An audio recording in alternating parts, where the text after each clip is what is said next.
Welcome to my historical and criminal stories channel. Please press the bell icon and subscribe my YouTube channel for my new videos.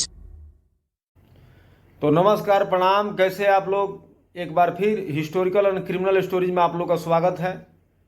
आज फिर मैं आप लोग के सामने एक हिस्टोरिकल और क्रिमिनल स्टोरी लेके आया हूं, जो छत्तीसगढ़ के रायगढ़ डिस्ट्रिक्ट के पंडरी थाना से के अंतर्गत कैसे एक युवती को उसका ही बॉयफ्रेंड पहले रिलेशनशिप में रहता है, फिर उसको मार के और उड़ीसा के जंगल में ले जाकर फेंक के उसके बॉडी को पूरा जला देता है। एक्चुअली ये कहानी सुनाने का हमारा पर्पज ये है कि क्रिमिनल और घटना कैसे घट सकता है, आपका अपना ही आपके साथ कैसे घटना को अंजाम दे सकता है, जिससे हमको अपना परिवार और बच्चों को लेकर सचेत रहना है। तो आइए हम कहानी की तरफ बढ़ते हैं। एक्चुअली ये घटना 21 नवंबर 2022 की हालिया ही घटना है, जो लमसम 1.5 महीना हुआ होगा। ये घटना 21 नवंबर 2022 को छत्तीसगढ़ के रायपुर जिला के पंडरी थाना के अंतर्गत एक पेरेंट्स, एक माँ बाप अपनी बेटी का मिसिंग का दर्ज रिपोर्ट करवाते हैं। पुलिस के पास एक कंप्लेन लेके आते हैं कि मेरी बेटी जो तन्नू कुरे 26 साल की उम्र है, जो कि एक्सिस बैंक में एक कर्मचारी के रूप में काम करती थी, 21 नवंबर 2022 से वो गायब है। पुलिस वाले ने पूछा कि भाई आपको कैसे पता लगा कि वो गायब है? माँ बाप बोले कि इसके पहले कभी भी कोई ऐसा दिन नहीं है जो सुबह और शाम हम लोग को फोन न करे। और एक गेस्ट रूम में वो यहीं पे शंकर नगर में रहती है। जब हम लोगों ने गेस्ट रूम के जो इंचार्ज हैं उनसे पूछा और लड़कियों से हम लोगों ने पूछा जो उसके साथ के लोग हैं, तो उन लोगों ने बताया कि 21 नवंबर को वो बैंक से लौटी ही नहीं है। इस बात से हम लोग को एक डर लगा और शंका हुआ। इसके लिए हम लोग आपके पास आके ये रिपोर्ट दर्ज करवा रहे हैं। और वो लड़की जो बैंक कर्मचारी थी तन्नू कुरे, वो रायपुर के एक मोआ ब्रांच है, वहीं पे वो बैंक कर्मचारी के रूप में काम करती थी। बैंक पुलिस को जैसे ही पता लगा, पहला तो एक महिला थी, दूसरा एक बैंक कर्मचारी थी, तीसरा एक गेस्ट जो रूम होता है वहाँ का मामला था, महिला गेस्ट रूम में का मामला था। ये तीनों को लेकर पुलिस बैंक ब्रांच में पहुंची। वहाँ पूछताछ करने पे पता लगा कि 21 नवंबर को उसका एक बॉयफ्रेंड बोले या दोस्त बोले, आजकल बॉयफ्रेंड का चलन बहुत चल रहा है, 21 नवंबर को तन्नू कुरे अपने बॉयफ्रेंड सचिन अग्रवाल के साथ यहाँ से निकली थी।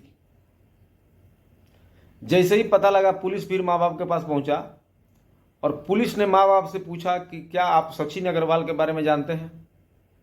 माँ बाप तुरंत बताया कि हाँ, सचिन अग्रवाल के बारे में मेरी बेटी बताती है कि वो उसका बहुत क्लोज फ्रेंड है, उसका दोस्त है, वो हमेशा रायगढ़ में आया करता है और ये लोग एक साथ घूमा करते हैं और एक साथ रहते हैं। और मेरी बेटी ने ये भी बताया, उन लोगों को एक साथ रहने के बाद, चूंकि ये पीजी में रहती है, बाद में उससे अच्छी दोस्ती हो गई और ये लोग एक साथ लिव इन रिलेशन में रहने लगे। इस बात का जब माँ बाप ने विरोध किया तो माँ बाप ने बताया कि उनकी लड़की हाल में ही बताई थी कि अब मैं और सचिन दोनों शादी करने वाले हैं। पुलिस को जैसे ही ये बात पता लगी, पुलिस ने तन्नू कुर्रे का मोबाइल का CDR निकालने का कोशिश किया, उसका लोकेशन निकालने का कोशिश किया, उसका नंबर को सर्विलांस से चेक करने का कोशिश किया। आपको तो मालूम है आज हमको लग रहा है कि 90% घटना मोबाइल से ही खुल रहा है। तो तन्नू कुरे का जब नंबर का जांच किया गया तो पता लगा कि 21 नवंबर को तन्नू कुरे यहां से चल के बोलनगिर डिस्ट्रिक्ट जो उड़ीसा में पड़ता है और तुरई के जंगल तक उसका लोकेशन गया है। उसके बाद उसका मोबाइल स्विच ऑफ हो गया है। जब पुलिस को यह घटना मालूम पड़ी तो पुलिस ने तन्नू कुरेजे के मोबाइल नंबर से सचिन अग्रवाल का भी नंबर निकाला। जब उसका लोकेशन चेक किया तो सेम उसी टाइम दोनों साथ साथ मोबाइल का लोकेशन दिखाया और उसका भी लोकेशन उड़ीसा के बोलनगिर में दिखाया। ये बात जैसे ही पुलिस को पता लगी, पुलिस सन्न रह गई। सचिन अग्रवाल से पुलिस कांटेक्ट करने की कोशिश की, लेकिन Sachin Agrawal mobile switch off रखा था। पुलिस इस छानबीन में लग गई और पुलिस ने तुरंत उड़ीसा के तुरई केलन और उड़ीसा के पुलिस से कांटेक्ट किया और बताया कि ऐसा ऐसा घटना है। एक हमारे यहाँ से तन्नू कुरेजा नाम की एक लड़की जो एक्सिस बैंक के मोआ ब्रांच में कार्यरत थी, उसका लोकेशन अभी आपके यहाँ बोलनगिर के जंगलों में दिखा रहा है, तुरई केलन में। पुलिस को जैसे ही पता लगा, पुलिस ने रायगढ़ पुलिस को यह बताया, उड़ीसा पुलिस ने रायगढ़ पुलिस को यह बताया कि 24 नवंबर को हम लोगों ने एक युवती का छत बिछत लाश जो अधजली हालत में बोलनगिर के तुरई केलन इलाका में पाया था। अच्छा, पुलिस 21 का एक घटना था, 24 को लाश को पाया था। लाश काफ़ी थोड़ा सा बदबू आ गई थी। पुलिस ने, अच्छा पुलिस क्या करती है, उस लाश को पूरा हर एंगल से पिक्चर लिया गया। उसमें जो साबुत रहते हैं, जो कपड़ा रहते हैं, उनका भी फोटो लिया जाता है। और पुलिस 75 आवर तक उस लाश को देखती है कि कोई आ रहा है, ढूंढने का कोशिश करती है। अगर कोई नहीं मिलता है तो उस लाश का पोस्टमार्टम करवा के उस लाश का अंतिम संस्कार कर दिया जाता है। तो लाश का अंतिम संस्कार पुलिस कर चुकी थी। 24 को जब पुलिस को यह इन्फॉर्म हुआ, रायगढ़ पुलिस को, कि ऐसा ऐसा मसला है, पूरा तस्वीर मंगाया गया।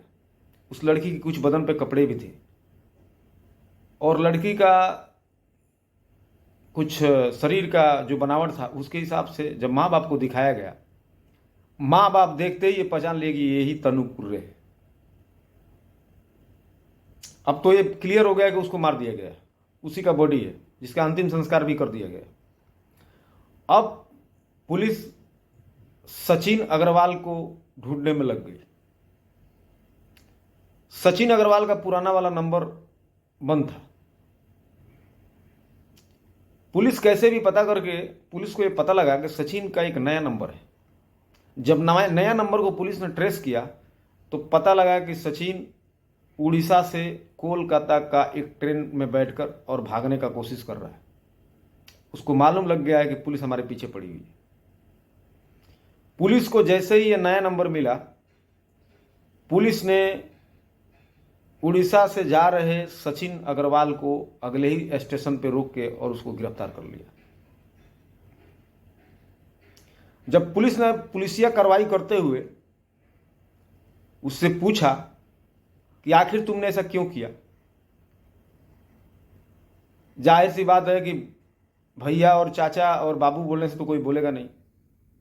आप समझ सकते हैं, जैसे पुलिस ने अपना हथकंडा अपनाया, वो भूत की तरह बकना चालू कर दिया। उसने बताया कि मेरा कारोबार रायगढ़ में चलता है, मैं उड़ीसा के निवासी हूं, बोलनगिर का, और चूंकि रायगढ़ में मेरा कारोबार है तो अक्सर मैं उड़ीसा से बोलनगिर में आया करता हूं। इसी बीच तन्नू बैंक में कर्मचारी के रूप में कार्यरत थी। चूंकि हमारा भाषा एक था, वो भी उड़ीसा की थी। पैसे की लेन देन में बातें करते करते हम लोग के बीच में प्यार हो गया और मामला आगे बढ़ गया। मामला आगे यहाँ तक बढ़ गया कि हम लोग एक दूसरे से मिलना जुलना चालू कर दिए, पार्क में घूमना चालू कर दिए, एक साथ मूवी देखना चालू कर दिए। चूंकि गेस्ट हाउस में शंकर नगर में जो था, जहाँ रहती थी किराए पे, वहाँ तो मैं जा नहीं सकता था। बाद में मैं एक रूम लिव इन रिलेशन में रहने लगे और हम लोग इसी बीच फैसला किया कि हम लोग शादी कर लेंगे। ये चलता रहा। इसी बीच 21 नवंबर को मैं एक बार फिर रायगढ़ आया।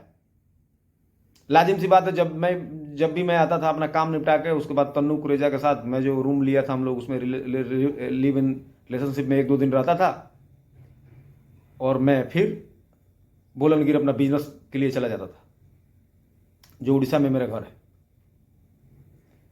21 नवंबर को सुबह में मैं रायगढ़ में पहुंचा।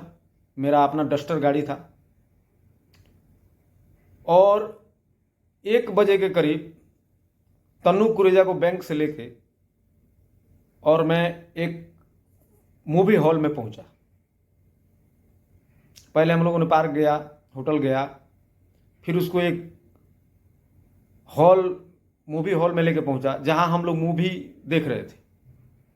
अचानक मैं ये नोटिस किया, यानी सचिन अग्रवाल ने ये नोटिस किया कि तन्नू के मोबाइल पे कॉल आ रहा है। और कॉल 1 बार आया, 2 बार आया, तीसरा बार तन्नू ने इस कॉल को डिस्कनेक्ट कर दिया, यानी कट कर दिया और मोबाइल को स्विच ऑफ कर दिया। मेरे पूछने पे कि ये कॉल किसका है, तो बताई कि ये कॉल मेरा कस्टमर का है। चूंकि वो एक्सिस बैंक में कर्मचारी है, तो आप समझ सकते हैं कि दिन भर कस्टमर का आना जाना लगा रहता है। खैर, बात रफादफी हो गई।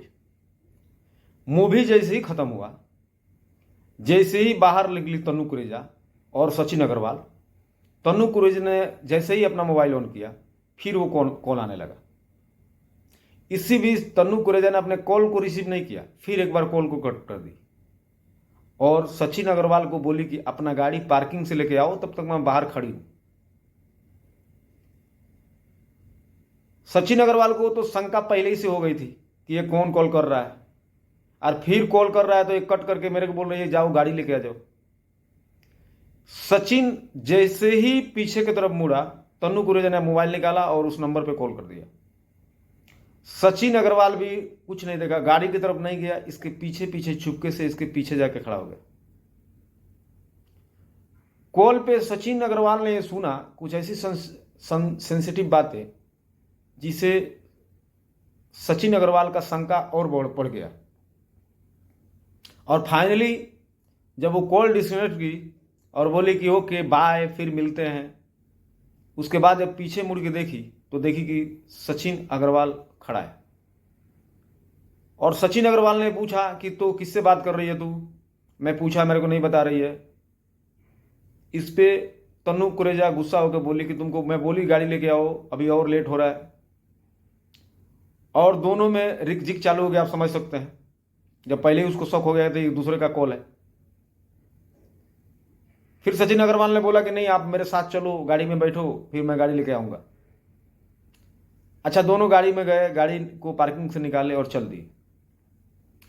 रास्ते में इन बातों को लेकर रिकझिक होता रहा कि किसकी कॉल है, तुम हमको बता ही नहीं। हॉल में भी आया, बाहर में आया, इस समय कोई कस्टमर कैसे क्या कॉल करेगा। अच्छा, इसी बीच थोड़ा सा शांत होकर सचिन अग्रवाल ने बोला कि ठीक है, अब बहुत हो गया झिकझिक, हम लोग रिलेशनशिप में भी रह लिए, एक दूसरे को जान भी लिए। एक काम करो, तुम बोलनगिर उड़ीसा में हमारे घर चलो, मैं अपने माँ बाप से बात करता हूँ और चूंकि तन्नू कुरेजा भी वहाँ के कोरबा डिस्ट्रिक्ट का एक गांव था, वहाँ के रहने वाली थी, तो तुम भी अपने माँ बाप से बात करो और हम लोग शादी कर लेंगे। तन्नू कुरेजा भी इसके लिए सहमत हो गई और बोली कि हाँ ठीक है, ठीक है, हम चलते हैं बात करके। तुम भी इतना शंका कर रहे हो मेरे ऊपर, और इतना दिन से हम लोग लिव इन रिलेशनशिप में हैं, तो हम शादी कर लेते हैं। फिर ये लोग रायपुर से ये लोग बोलनगिरी के लिए निकल गए, यानी उड़ीसा के लिए निकल गए, जहां पे सचिन अग्रवाल का घर था। अच्छा, रास्ते में जाते वक्त में एक तुरई केलन नाम का एक जगह, बहुत भारी, मतलब बड़ा एक जंगल है, वहां पे फिर सचिन अग्रवाल ने ये फिर छेड़ दिया कि तुम बताई नहीं कि किसका कॉल था, किससे तुम बात कर रही थी। इस पे तन्नू कुरेजा फिर भड़क गई और बोली कि मैं बोली ना, वो मेरा कस्टमर था, तुम इतना शक कर रहे हो, तुम शादी के बाद क्या करोगे, कैसे शादी करोगे। इन सारी बातों को रिकझिक हो गया। तुम शादी के पहले ही इतना सवाल पूछते हो, तुमको हम पे विश्वास नहीं है, ये है वो है, बहुत सारी बातें बनाने लगी। चूंकि सचिन अग्रवाल ने जो बातें सुनी थी, वो एक कस्टमर से बात नहीं हो सकता था, कस्टमर से वैसे कोई बात नहीं करता है। चूंकि और तनु कुरेजा को ये लगा कि वो गाड़ी लाने के लिए गया है, तो मैं बात कर लूं, तो सब कुछ तो सचिन अग्रवाल सुन चुका था। इसी बाबत सचिन अग्रवाल ने एक पिस्टल निकाला और उसके सर पे एक गोली मार दिया, और उसके बाद लगातार 2 गोली और मारा, जो एक सीने में और एक गर्दन में, और वहीं पे तन्नू कुर्रे की मौत हो गई। गाड़ी साइड में लगा के फिर सचिन अग्रवाल ने उस बॉडी को नीचे उतारा, गाड़ी से पेट्रोल निकाला और उसके शरीर पे डाल के, अब समझ सकते हैं जितना ही पेट्रोल हो पूरा बॉडी तो जल नहीं सकता है, उस जंगल में एक किनारे रख के गाड़ी से पेट्रोल निकाल के उसको बॉडी में डाल के और उसमें माचिस से आग लगा दिया और उसके बाद वहां से निकल गया।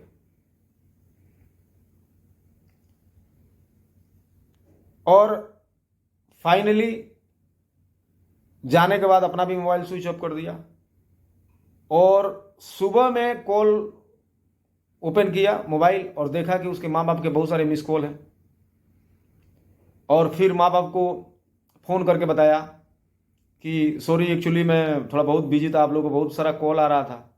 तो उन लोगों ने जब तन्नू कुरेजा के बारे में पूछा, इसने बताया कि नहीं, वो तो मेरे साथ नहीं आई है, वो रायगढ़ में रुक गई, क्योंकि थोड़ा सा मेरे से झगड़ा वगड़ा हो गया, उसको रिकझिक हो गया, तो मैं वो रायगढ़ में ही रुक गई और मैं यहाँ चला आया। और उसके बाद माँ बाप परेशान हो गए, और फिर इन लोगों ने 22 नवंबर को पुलिस के पास ये एफआईआर, मुकदमा बोले, एफआईआर बोले या सनहा बोले, ये लेके पहुंचे थे। फाइनली सचिन अग्रवाल को गिरफ्तार कर लिया गया।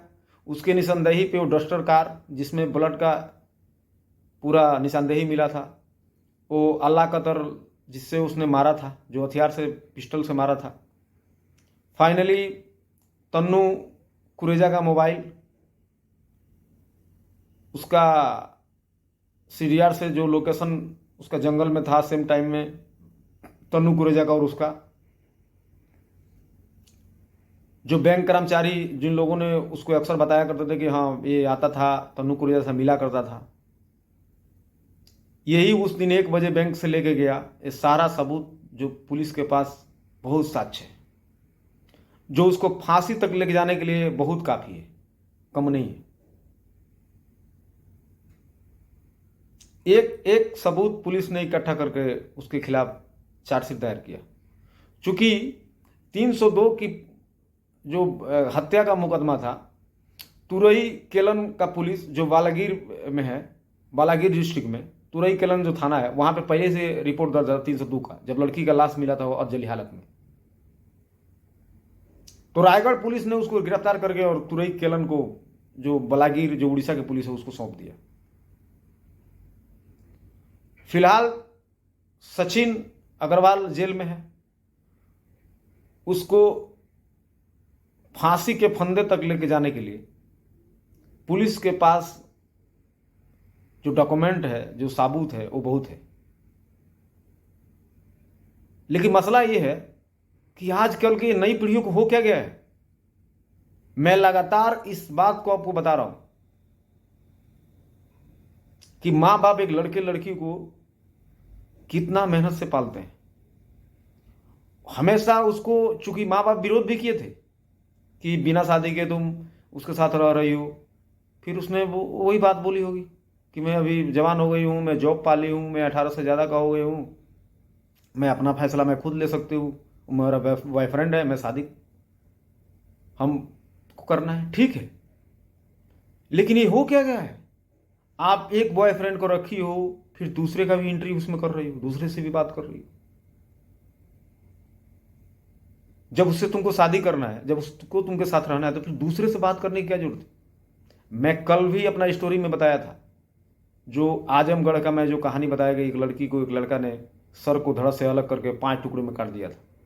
उसमें भी यही था कि पति पत्नी और हो, या गर्लफ्रेंड बॉयफ्रेंड और नया बॉयफ्रेंड का इंटरव्यू हो, या नया गर्लफ्रेंड का इंटरव्यू हो, तो उसमें भी यही होता है। एक का हत्या 100% है। जितनी भी घटनाएं हो रही हैं ऐसे ही हो रही है। तो आज का भी घटना ऐसे ही है, लव रिलेशनशिप। ये रिलेशनशिप वाला जो मामला है, पहले महानगरों तक था, जैसे मुंबई में था, दिल्ली में था, बड़े बड़े शहरों में था, लेकिन अभी तो गांव तक पहुंच गया है। एक्चुअली सुप्रीम कोर्ट ने 2012 में ये फैसला दिया कि अगर कोई एडल्ट व्यक्ति है, कोई लड़की है, वो एक दूसरे के साथ रह सकते हैं, इसमें किसी को कोई आरोप या किसी को कोई विरोध करने का किसी को अधिकार नहीं। उसके बाद तो झड़ी लग गई, जहां देखो लव एंड रिलेशनशिप, 2-3 साल ये लोग साथ में रहते हैं, फिर लड़का या लड़की ये सोचते हैं कि ये तो जाएगा, अब कहाँ जाएगी। लड़का सोचता है कि ये कहाँ जाएगी, लड़की सोचती है कि ये कहाँ जाएगी, ये कहाँ जाएगा। अब फिर दोनों नया मुर्गा और नए मुर्गी की तलाश में लग जाते हैं, और इसी बाबत इस सारे घटनाओं का कारण यही है, यही सब होता है। तो मैं आप सभी से, श्वेता जो जितने भी हैं, जो हमारे हिस्टोरिकल क्राइम स्टोरी को सुनने वाले लोग हैं, इन लोगों से सबसे मैं यही रिक्वेस्ट करूंगा, ऐसा अगर कोई भी कपल दिखता है, उसको कुछ भी मत देखिए आप, उसको जल्दी से जल्दी शादी के बंधन में बांधने का कोशिश कीजिए। अगर रिलेशनशिप में है, मतलब शादी करना है, तो उसको शादी में कर दीजिए, नहीं तो फिर ऐसा ही घटनाएं हो गई। मुझे आशा है कि उड़ीसा पुलिस और छत्तीसगढ़ पुलिस दोनों मिलके इसके खिलाफ सबूतों के साथ एक चार्जशीट तैयार करेगी और इसको फांसी के फंदों तक पहुंचाएगी। और ये कहानी मेरा कैसा लगा आप लोग बताइएगा, और मुझे आशा है कि आप लोग का प्रेम और स्नेह मेरे साथ बना रहेगा। अगर इसमें कुछ, मेरे स्टोरी में कुछ कमी है, तो मेरे को कमेंट करके बताइए। मेरे चैनल को सब्सक्राइब कीजिए। Thank you very much. प्रणाम।